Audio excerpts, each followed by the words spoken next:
Então vamos lá, pessoal, vamos retomar nosso trabalho. Vamos retomar nosso trabalho.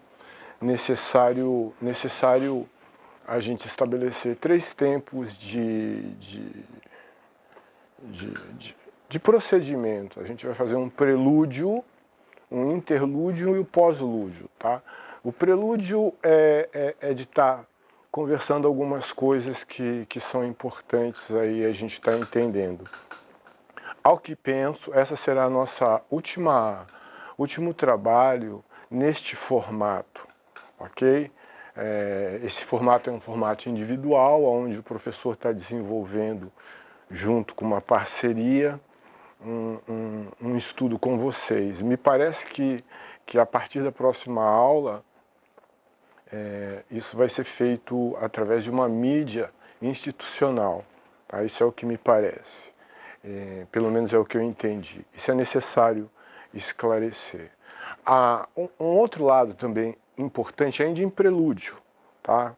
É importante conversar com vocês, é que esse trabalho que a gente está fazendo é um trabalho de recomposição de conceitos, de ideias de direito processual, e quando eu imponho, projeto, a ideia de trabalho, na intenção de que vocês se aprofundem dentro do conhecimento das matérias que a gente está tratando, partindo do princípio de que a gente não está vendo com profundidade, artigo por artigo, a gente não está discutindo isso pessoalmente, não existe um debate interpessoal. Então, daí vem aquela proposta de trabalho. E eu quero deixar bem claro que os trabalhos são propostas, tá? São propostas. Dentro dessa nova sistemática que a gente está trabalhando, dentro dessa nova metodologia da faculdade, existe a preocupação do professor de conhecer o aluno, de conhecer a dinâmica do aluno, a ocupação do aluno, a preocupação do aluno com os conteúdos. Então é por isso que os trabalhos são propostos. Tá? Mas ninguém é obrigado a fazer trabalho. O trabalho faz parte de uma proposta. Né? E desde já eu agradeço, eu tenho recebido no meu e-mail alguns trabalhos e tenho ficado muito contente com isso. Não em si, pelo conteúdo do trabalho, porque eu nem analisei ainda, mas da disposição do aluno de tá dando esse retorno na preocupação de se aprofundar com os conteúdos. Tá? Então, nas últimas aulas que a gente teve, né, na última aula que a gente terminou a parte geral, a gente fez livro 1, 2, 3, 4, 5, a gente estudamos as questões fundamentais, básicas, estruturais, vamos dizer assim, os elementos que estruturam, que dão base para o direito processual civil, né? E hoje a gente começa um momento novo, que vai ser dividido em 2 partes, tá? Em 2 aulas. Hoje a gente trabalha até sentença e coisa julgada. E num outro momento a gente vai dar continuidade para o término do que a gente chama de processo de conhecimento. Né? Hoje a gente está vendo especificamente, inicia esse desafio no sentido de assumir esse conhecimento, que é o processo de conhecimento.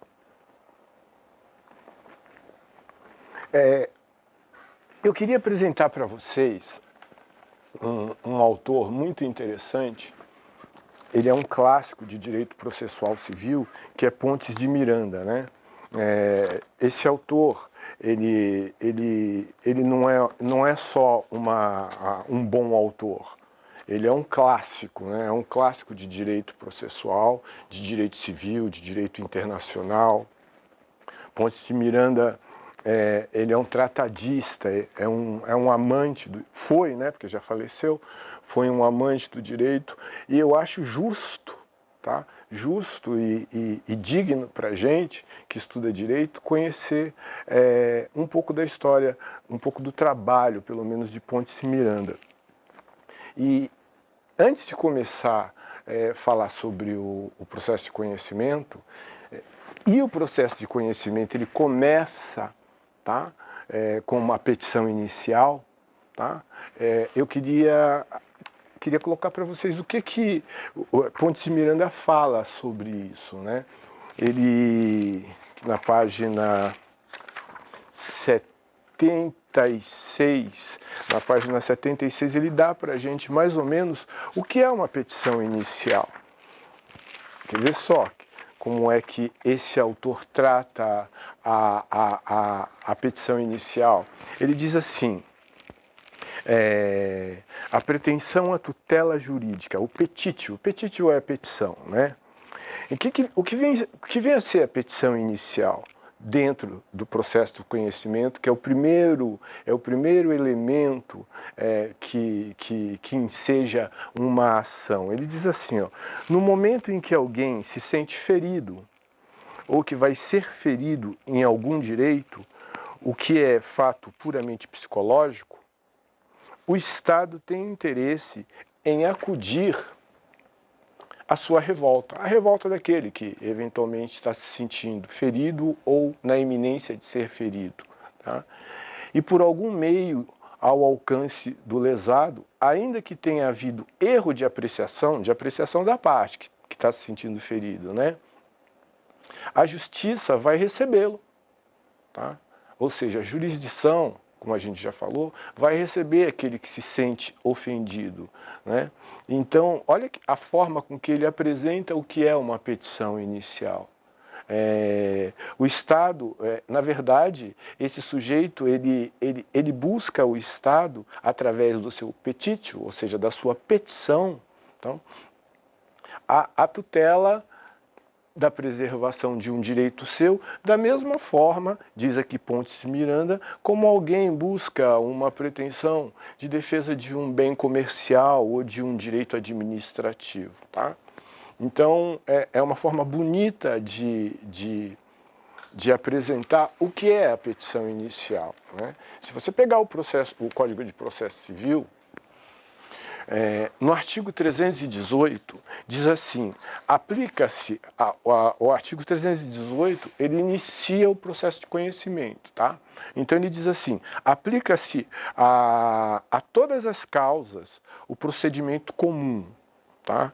Salvo disposições em contrário. O que é o procedimento comum? O procedimento comum é o procedimento que vem aqui no processo de conhecimento. Todos os atos, os passos a seguirem aqui aplicam-se a todos os processos, exceto a alguns que nós vamos ver aí no futuro. Isso diz o artigo 318. Tá? E ainda diz assim, o procedimento comum aplica-se subsidiariamente aos demais procedimentos, aos especiais, a gente vai ver que existem procedimentos especiais, e também ao processo de execução, que é o que a gente vai ver mais na frente, que é o nosso livro 2, né, o nosso último momento. Aí vem o artigo 319 e vem falando da petição inicial, essa que eu apresentei para vocês no discurso poético de Pontes de Miranda, né? Porque se você ler só o artigo 319, fica uma coisa fria, né? Mas Pontes de Miranda está tentando dizer que a petição inicial é muito mais do que só esses dizeres que eu vou alguns aqui apresentar para vocês. A petição inicial, ela é a forma com que o cidadão tem, com que a pessoa tem, de buscar o Estado para proteger um receio, uma angústia, um medo, uma preocupação. É o que eu tento sempre colocar para vocês, que processo é vida, né? Então, se você ler aqui, por exemplo, o artigo 319 diz assim, a petição inicial indicará o juízo a que é dirigido, tá? O nome, o prenome do autor, os dados do autor. A petição inicial ainda indicará o fato, qual é o fato que esse autor busca tutelar, né? E o que ele pede, tá? Então ele declara um fato, ele pede algo, algum elemento protetivo, né? E o valor da causa, que nós já falamos, qual é o valor daquele bem que ele tenta proteger? Esse artigo 319, ele vem dando as características, os pressupostos processuais, tá? Pressupostos processuais. Ele vem apresentando aqui, vem dando algumas características, mas se você, a atenção que eu peço é que se você ler o artigo de forma literal, se suprime a ideia que Pontes de Miranda tenta colocar, quando ele diz assim, quem vai ao judiciário, quem vai buscar a jurisdição, vai com uma angústia, vai com um temor, né? E o artigo 319, ele vem desenhar, indicar as formas de você externar essa preocupação, essa dor, tá? De forma metodológica, né? É óbvio que, sob o aspecto da jurisdição, para você externar uma angústia, você tem que colocá-la de forma metodológica. Então é isso que o 319 exige, né? Que você indique um juiz, que você dê o seu nome, seu sobrenome, seu endereço. Essa é a ordem do 319, né? Aí ainda diz assim o artigo 320, a petição inicial, esse reclamo, esse pedido, esse clamor inicial, ela deve ser instruída com os documentos indispensáveis para a propositura da ação. Tá? Então, uma petição, ela vem com a indicação de um juiz, de um órgão competente, né, que é o direcionamento, é quem você direciona. Ela vem apresentando o sujeito com seus dados, com suas características. Ela apresenta os fatos e faz um pedido, indica que essa sua angústia tem um valor, tá? Como eu já disse, tudo tem valor, tá? Então uma ação tem que ter uma indicação de valor. E também deve ser carregada com documentos, com elementos que levem ao Poder Judiciário, que levem à jurisdição, como a gente fala com frequência, que levem ao juiz elementos de confirmação daqueles fatos e daquelas pretensões que o autor tá depositando, está reclamando, está clamando ao judiciário proteção. Tá? Essa petição inicial, tá? Ela deve ser certa, tá? Ela deve ser, o pedido que você faz deve ser um pedido certo, tá? Ele não pode ser um pedido nebuloso, ele tem que ter compreender um objeto específico. Deve ser determinado também, tá? Ele tem que ter um conteúdo determinado. Esses são alguns elementos da petição inicial, né? Ainda em relação à petição inicial, eu separo para vocês aqui como um dado importante o artigo 332. Não, o 329, que diz assim, a petição inicial... Então vamos partir da ideia de que a petição inicial é proposta pelo autor, tá? Então, o autor poderá, tá, na petição inicial, então ele dá entrada na peça inicial dele lá com uma pretensão, tá?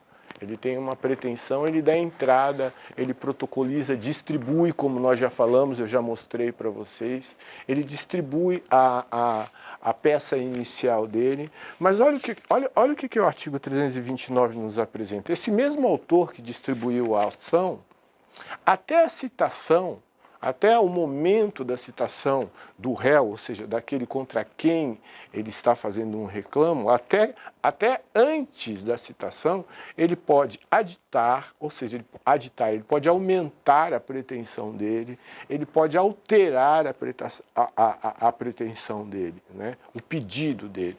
Isso antes da citação.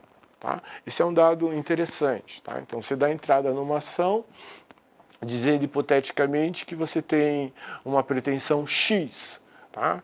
E distribui sua ação. Se o réu não for citado, você pode aditar a tua ação dizendo que a tua pretensão é X mais Y, tá? Mas isso só pode acontecer antes da citação. Depois que for citado, isso não pode mais ocorrer, tá? Um fato aqui interessante, bacana da gente prestar, bacana e, vamos dizer assim, importante, né? É que quando você leva esse teu pedido para o judiciário, quando você vai à jurisdição e apresenta, distribui a sua ação, ela é recebida por um magistrado. Ela é recebida pelo Estado magistrado. E num primeiro momento, o Estado magistrado, aquele que vai dar proteção ao seu reclamo, ele faz uma análise preliminar das suas pretensões. Tá? Então, o artigo 330 do Código de Processo Civil, ele trata, por exemplo, do indeferimento da petição inicial. Tá? O que é o indeferimento? O indeferimento é a não aceitação da sua petição inicial. Tá? Então, eventualmente, você faz um reclamo, não observa os requisitos necessários, tá? Os requisitos necessários, esses que estão dispostos aqui, por exemplo, no artigo 319, e essa sua petição pode ser indeferida, não aceita, tá? Por quê? Um dos elementos aqui que eu acho importante a gente colocar é a inépcia, tá? Uma petição, um pedido, a petição inicial, o teu pedido inicial, ele pode eventualmente ser inepto. Em que circunstância? O que é inepto? Inepto é o que não é apto. Tá? Um dos elementos interessantes é que a tua petição inicial ela tem que ter uma coerência, tem que ter uma lógica, tem que ter uma sustentação, tem que ter um fundamento, tá? E, eventualmente, a ausência de fundamento, a ausência de sustentação lógica, tá? Pode, eventualmente, vir dar margem à sua reclamação ser considerada inepta. Tá? Ou seja, é uma peça que não tem aptidão, tá? Para se desenvolver um processo. E isso é um caso, por exemplo, de indeferimento, tá bom? Um outro caso, por exemplo, é de que o autor, aquele que propôs a ação, ser uma parte manifestamente legítima, tá? Ou seja, alguém que vai a juízo com um argumento lógico, com um argumento coerente, sustentado, mas ele não é o titular do direito. Tá? Ele não é o titular, não é a pessoa legitimada para aquela pretensão. Então, isso também é um caso de indeferimento da petição inicial.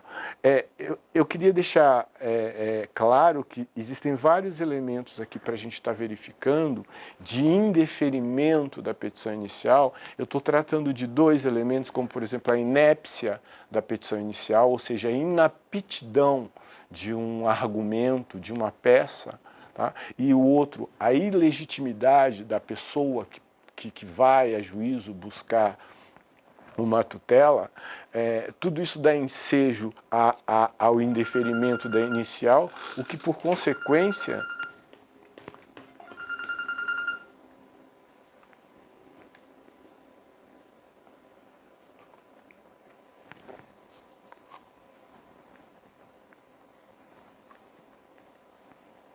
Pode voltar um pouquinho, aí você retoma a fala que eu corto.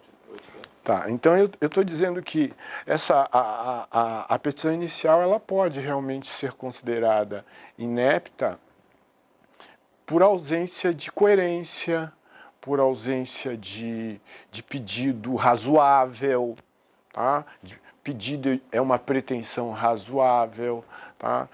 De um pedido desconexo, tá? você apresentar uma peça que não tem uma coerência lógica, tudo isso são elementos que podem ensejar o indeferimento da petição inicial. O indeferimento da petição inicial propõe para o Estado a necessidade de um julgamento, ele julga. Tá? Quando ele reconhece a inépcia, ele julga o processo, há um julgamento.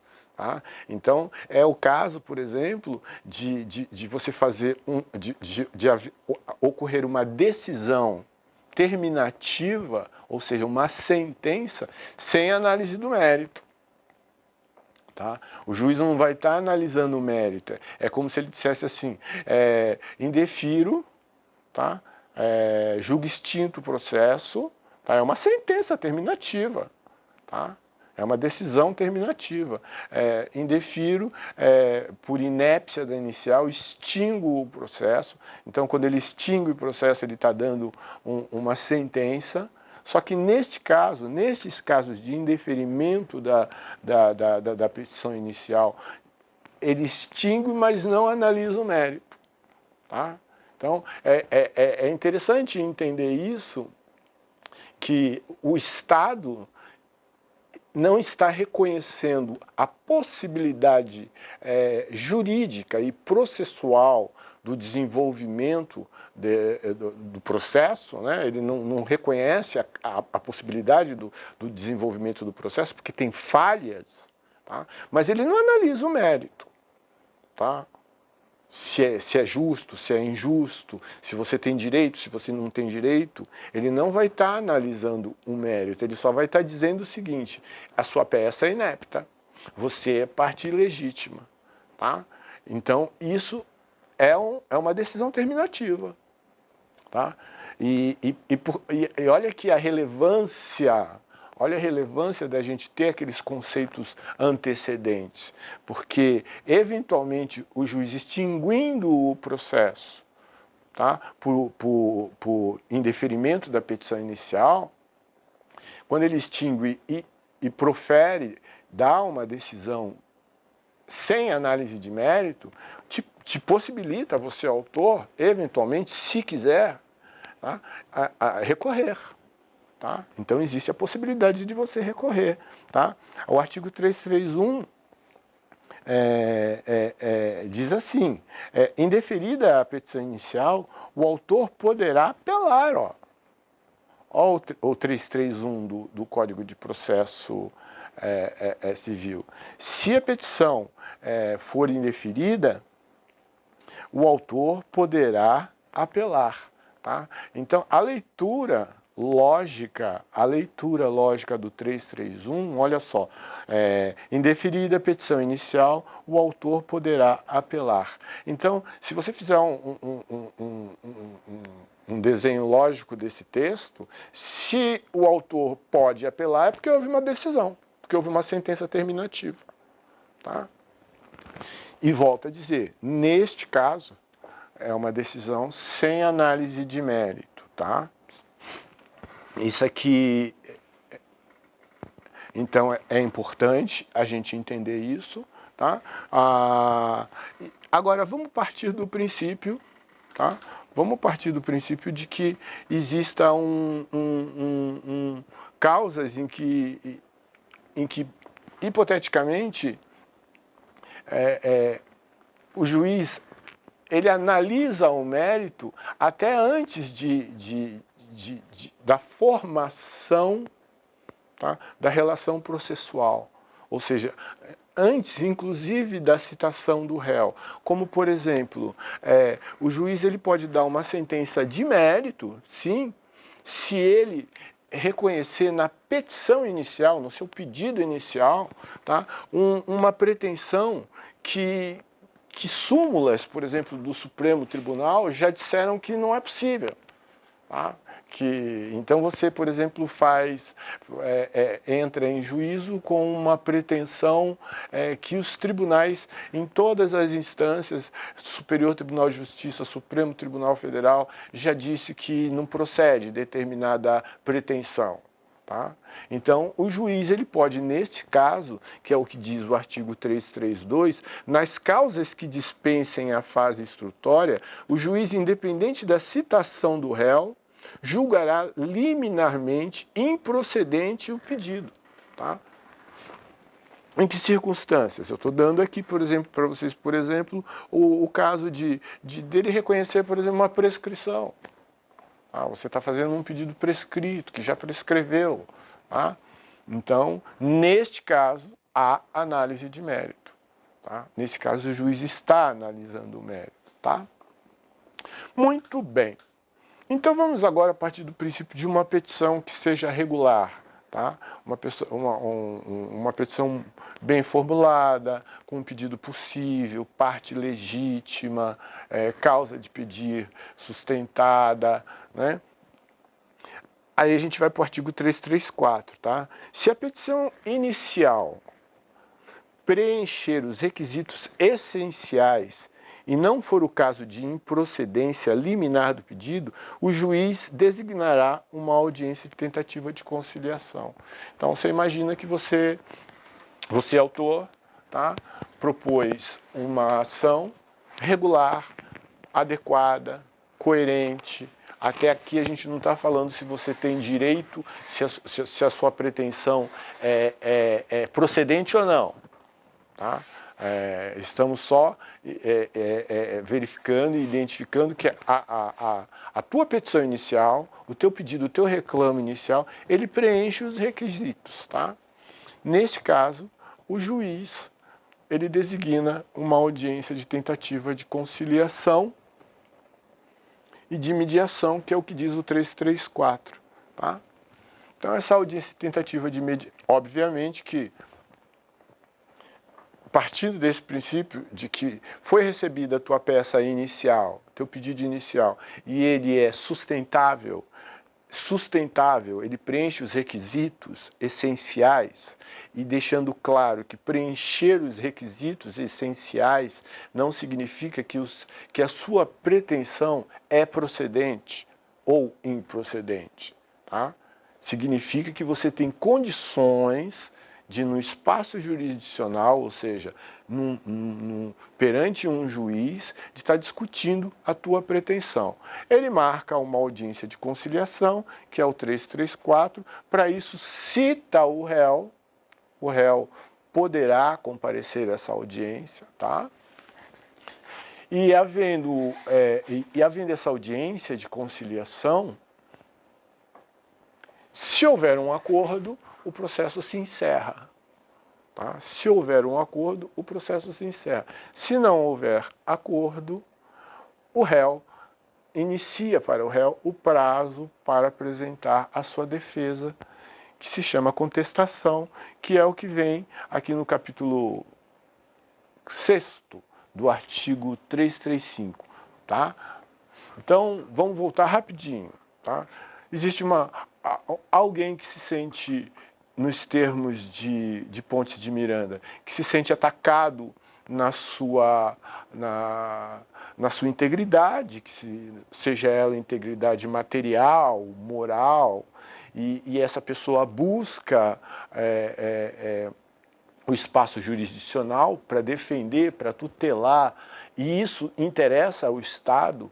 Né? Isso é interessante de Pontes de Miranda, quando eu digo de como ele escreve, a beleza como ele escreve, é que aquele sujeito que vai ao judiciário buscar uma proteção para resguardar um patrimônio, um bem, esse sujeito, quando ele vai ao judiciário, ele interessa ao Estado. Olha que coisa bacana na percepção de Pontes de Miranda. Esse sujeito é um sujeito que interessa para o Estado. Esse livro do procedimento de conhecimento, do processo de conhecimento, como já falei, ele interessa realmente para o Estado. Toda a sua formatação, todo o seu procedimento, e o artigo 318, eu já citei, mas eu quero falar de novo dele pelo seguinte, ele diz assim, ó, disposição geral do processo de conhecimento. Aplica-se a todas as causas o procedimento comum, salvo disposições em contrário deste Código. Então, aplica-se a todas as causas, todos os tipos de conflito de interesses, vão se aplicar esse procedimento, que é o procedimento de conhecimento. E é interessante porque o artigo 318, ele casa com um conteúdo jurídico do princípio da igualdade, que é uma ideia que foi desenvolvida por Celso Antônio Bandeira de Mello, não o princípio da igualdade, mas a forma com que ele trata isso, e ele diz aqui que isso aqui é muito interessante e tem nexo com o artigo 318, quando ele diz assim, o que concerne nesse passo é que a isonomia se consagra como o maior dos princípios garantidores dos direitos individuais. Isonomia, princípio da igualdade, né? Isonomia, então, todo tipo de litígio, de conflito de interesses qualificados, por pretensões resistidas, vai seguir os procedimentos do processo de conhecimento, né? Então, a petição inicial, como a gente já falou, ela tem requisitos básicos, tá? O artigo 319 apresenta esses requisitos básicos, tá? A ausência desses requisitos pode levar ao ensejo do indeferimento da petição inicial, tá? Eu vou citar um elemento aqui, por exemplo, valor da causa. Tá? O valor da causa é um requisito da petição inicial. Tá? Queria que vocês vissem o artigo 319 e vissem que existem condições para a petição inicial fluir. Um elemento que eu estou colocando aqui é que você tem que dar valor à causa. Esse valor à causa, a gente já conversou sobre isso, toda pretensão jurídica tem um valor expresso, tá? Desde que mesmo que seja um valor moral, nós já falamos sobre isso. Tá? E essa questão, por exemplo, ela tem a ver com um assunto, um debate anterior que a gente tinha sobre a diferença entre condições da ação e pressupostos processuais. O valor da causa é pressuposto processual, é um pressuposto. O valor da causa não tem a ver com condições da ação, tá? É um pressuposto processual. Tá? Então, os requisitos estão aqui. É interessante entender que a ausência desses requisitos causa complicadores para o processo, para a petição inicial. Tá? Que complicadores, professor? Eventualmente, a petição inicial pode ser indeferida. Tá? Então, aqui o artigo 330 do Código de Processo Civil diz assim, a petição inicial será indeferida quando for inepta. Tá? É interessante saber o que é isso, inepta, tá? Uma peça desconecta, tá? Onde o autor expõe os seus fundamentos de forma não coerente ou contraditório. Isso é uma inaptidão, isso é um requisito de indeferimento da petição inicial, dentre outros. Tá? Interessante falar também com relação ao indeferimento da petição inicial, é que ela ocorrendo esse indeferimento, existe sim uma decisão de extinção do processo. Essa decisão de extinção do processo significa uma decisão terminativa. É uma decisão terminativa, é uma sentença de extinção. Tá? Extingue-se o processo. Tá? E agora, fica ligado. Tá? Fica ligado, presta atenção. Há a extinção do processo sem análise do mérito. Não existe análise, o juiz não analisa o mérito. É como se ele estivesse dizendo assim, essa ação não vai prosperar, porque ela é inepta. Tá? Mas eu, juiz, eu, Estado, não vou dizer se você está certo ou se você está errado. Eu só não vou deixar correr essa ação. Essa ação ela não vai ser desenvolvida. Tá? Entre com outra ação. Tá? É possível que o autor, recebendo essa decisão, que é uma decisão de extinção, tá, do processo, que ele queira recorrer. Tá? Há casos, tá? Há casos em que ele queira recorrer, é possível. Agora, a própria ideia da possibilidade dele recorrer, como, aqui, ó, no 330, indeferida a petição inicial, o autor poderá apelar, tá? Então, subentende-se o seguinte, a lógica processual, que se ele pode apelar é porque houve uma sentença, houve uma decisão terminativa. Neste caso, volto a repetir, houve uma decisão terminativa sem análise do mérito, sem que o Estado dissesse se essa pessoa tem direito ou não. O Estado só está dizendo o seguinte, sua peça é inadequada, sua peça não é perfeita. Tá? Daí a necessidade de se estudar com precisão os requisitos, tá, do 319, que dá os requisitos necessários da petição inicial, para você não correr o risco de ter uma peça inepta. Tá? Legal? Então isso é importante. O 332 ainda da petição inicial também pode ocorrer a improcedência liminar do pedido quando o juiz, quando o Estado reconhece que a pretensão do autor esbarra com elementos intransponíveis, por exemplo. Prescrição. O autor entra com uma pretensão jurídica, com uma pretensão, com um pedido que está prescrito. Tá? Então, de imediato, ele indefere liminarmente o pedido inicial, petitio, que nem diz aí o Pontes de Miranda. Né? Agora, vamos partir do princípio que a petição inicial está regular, adequada aos termos do artigo 319, não possui irregularidades técnicas, ela é apta, a parte é legítima, ela contempla as condições da ação, ela contempla os pressupostos processuais. Vamos partir deste princípio. Tá? A existência de uma petição inicial que contém as condições da ação e os pressupostos processuais, por si só, não significa que o direito do autor é legítimo. Tá? A existência das condições de regularidade do processo diz unicamente que o autor pode entrar na raia, ou seja, no espaço do processo. Tá? Isso acontecendo, o juiz, nos termos do artigo 334, ele designa uma audiência de tentativa de conciliação. Tá? Nessa tentativa de conciliação, antecedentemente citado o réu para comparecer nessa audiência. Tá? Instalada essa audiência, existe a possibilidade ou não de conciliação, de mediação, de acordo. Se houver a conciliação, se houver o acordo, o processo se encerra. Tá? O juiz homologa o acordo. É também uma decisão homologatória. Tá? Não havendo este acordo, não havendo a conciliação, não havendo uma decisão homologatória de um acordo, o réu tem prazo para apresentar a contestação dele, que é o contra-ataque à ação proposta pelo autor. Tá?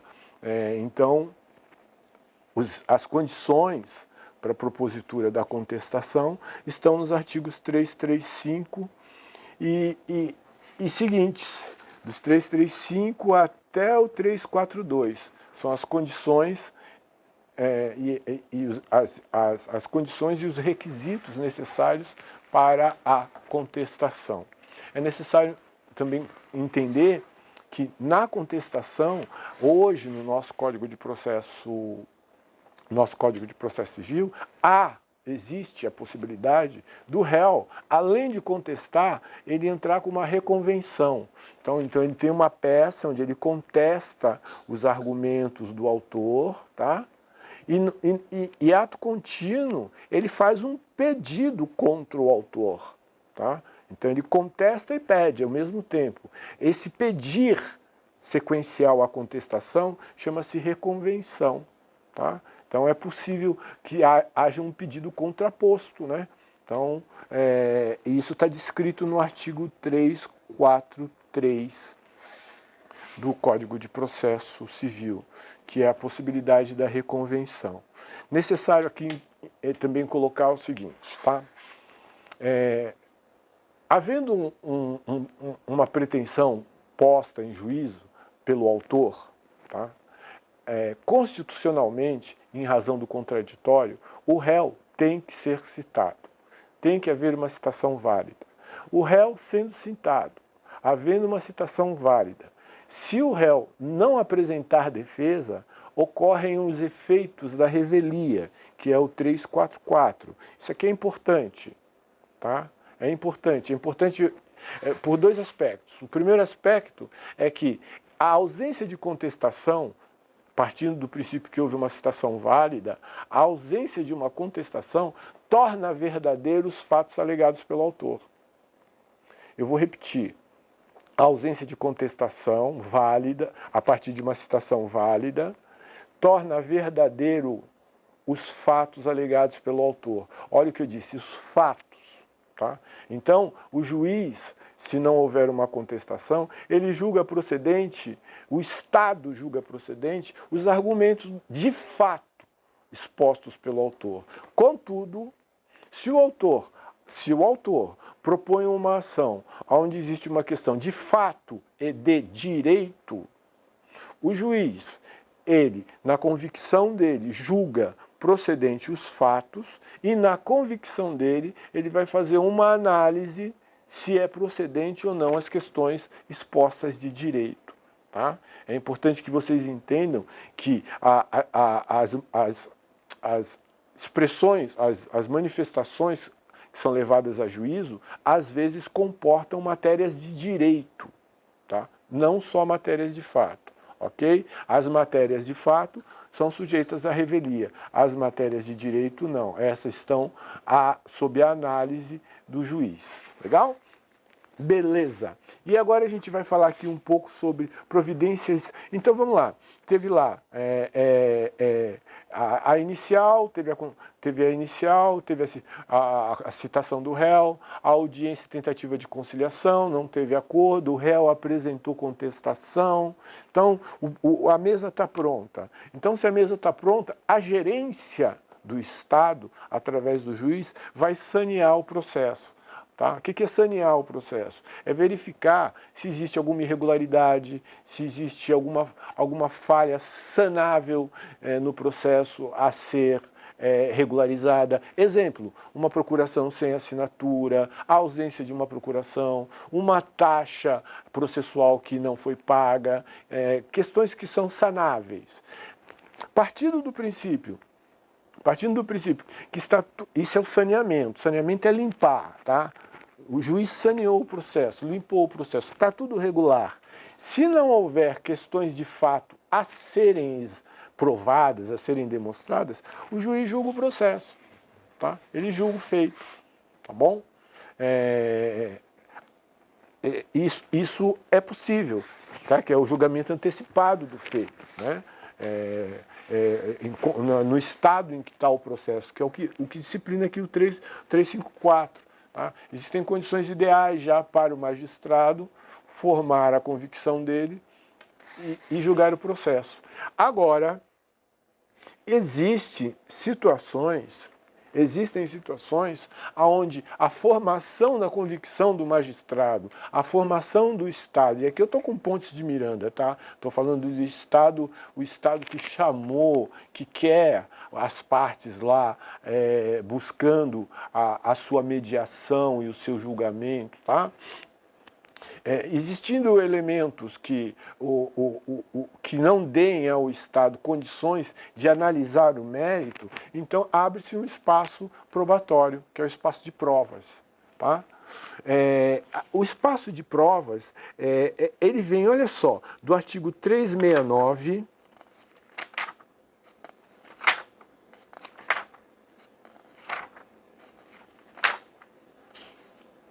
até 384. O que existe de possibilidade, tá? o que existe de possibilidade de formação de prova no processo de conhecimento é imensa. Tá? E tem até sentido, o nome do processo é de conhecimento.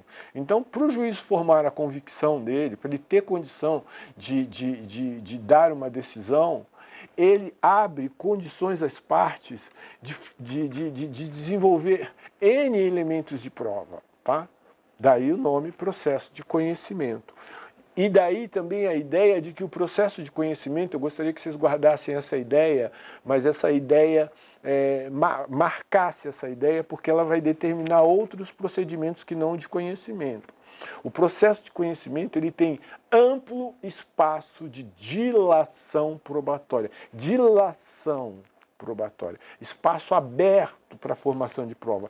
Perícia, testemunha, carta rogatória, carta precatória, inspeção.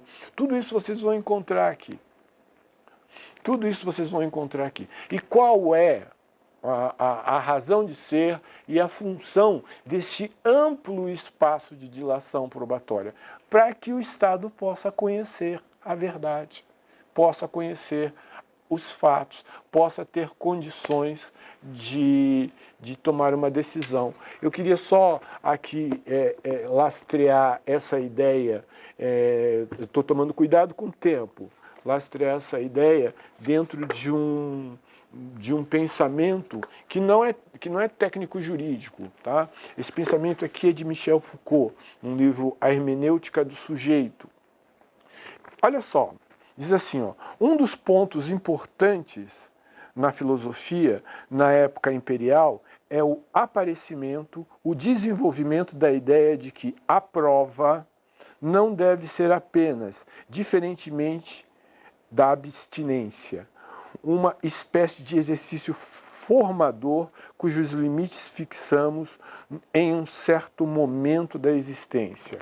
Então, a prova não deve ser uma circunstância, segundo a filosofia do período imperial. Nesse período, a prova ela deve ser uma atitude geral, de existência geral. Tá? Então, o que significa dizer isso? Na filosofia, você pode distinguir a questão da verdade através de uma prova real, que por si só ela existe. No processo, prova se forma. Você não traz a prova, você vai formando prova para possibilitar ao magistrado formar, ao Estado formar uma convicção. Daí, a quantidade de possibilidade de provas. Confissão, prova notorial, depoimento pessoal, prova documental, inspeção, arguição de falsidade, prova testemunhal, documento eletrônico. Aqui eu já falei, carta precatória, prova pericial. E volta para aquela questão, todas as formas de prova admitidas em direito e moralmente permitidas. Então, o processo de conhecimento é isso. Tá? O processo de conhecimento é isso. A partir desse momento, formou-se um conjunto probatório, tá? Formou-se um conjunto probatório apto a fornecer ao Estado, ao magistrado, uma convicção sobre o certo, sobre o errado, sobre a quem consiste o direito pleiteado, ele sentencia. Ele dá a sentença de mérito, aí sim. Tá? Então, em regra, a sentença de mérito vem dita assim, diante as provas produzidas nos autos, tá? Em regra, no processo de conhecimento, a sentença, na sua parte de fundamentação, termina assim. Tá? Diante do conjunto probatório, diante das provas que foram produzidas, julgo procedente a ação ou julgo improcedente a ação. Tá? Isso aqui é o que disciplina, então, os artigos Os artigos 489, tá? 489 do Código de Processo Civil, tá?